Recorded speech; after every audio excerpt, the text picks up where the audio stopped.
Yun mga boss, no, habang tumatakbo tayo, nakapulot tayo ng cellphone. Nakasalubong ko to eh.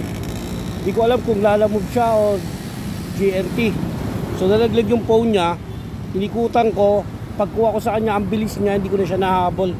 So mamaya tatry natin dito, may timbahay siya. Mag-PPM tayo dito kung saan niya pwedeng kunin yung cellphone. Ano? Kawawa naman to kasi kailangan niya to. So ako din, walang din ako ng cellphone, kaya alam ko yung nararamdaman. Pag mga ganito, babalik natin ito, lalo na panganap buhay po. Ano po? Salamat po. So ayan boss, nagulat sila oh. Ayan po, magandang araw po. Nalaglag po yung phone ni sir dito sa Marikina. Hindi ko na po siya nahabol kasi. So kasi biglang may nakasabay ako, eh umikot ako, hindi ko na siya nakita. Kasi dito sa Along Korea Street, Marikina, marami pong, hindi ko po alam kung pero alam ko kumaliwa siya, tama ba? Ay kumanan, tapos hindi ko na siya nahabol kasi marami na pong ano dun eh, halusutan. So ayan po, may mga pa-PM ko na lang, papakukuha na lang po natin dito sa Marikina. Ayan po, nag-PM po tayo dito sa timbahay niya. Ayan o. So nakisawsaw ako rito para at least kahit papaano, kasi ano po ito, phone po, mahalaga po ito. Hindi ko po napansin siya kasi nakasalubong ko siya eh. May narinig akong bumagsak, kaya paglingon ko malayo na ako, around I think mga 100 meter to 200 meters. Ito parang may nalaglag. Check ko yung phone ko, hindi naman.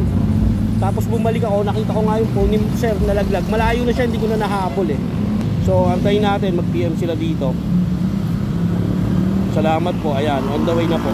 Papunta na po, ayan. Okay, ayan. Ayan po, may nag-PM na po. Salamat po, on the way na po, ayan.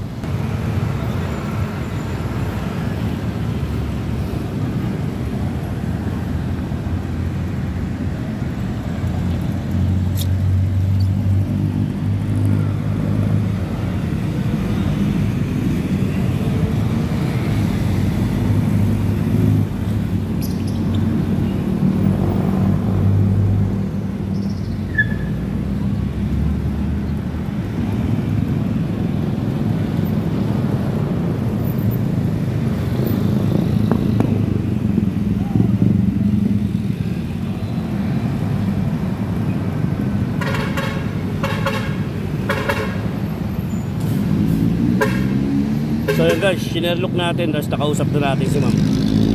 So yung asawa. So tayo na lang natin si boss. So dito tayo sa McDo at saka yan, Pure Gold. Alam nyo guys, napakahirap po kapag nawala ng cellphone. Sa totoo lang, naranasan ko po yan. I think nung last, bago magpasko tayo no, New Year, parang ganun. Ay, hello po, sir, kayo po pala yun. Maraming salamat. Ay, si boss. Oo sir, ang bilis nyo eh. Oo, kasi po, nag-deliver lang ako sa ano. Akala ko naglalalamog ka. Eh, yun to sir. Eh, buti na lang, bukas yung timbahan nyo. Ayan si sir. Salamat sir. Okay sir, thank you. Ay, hindi.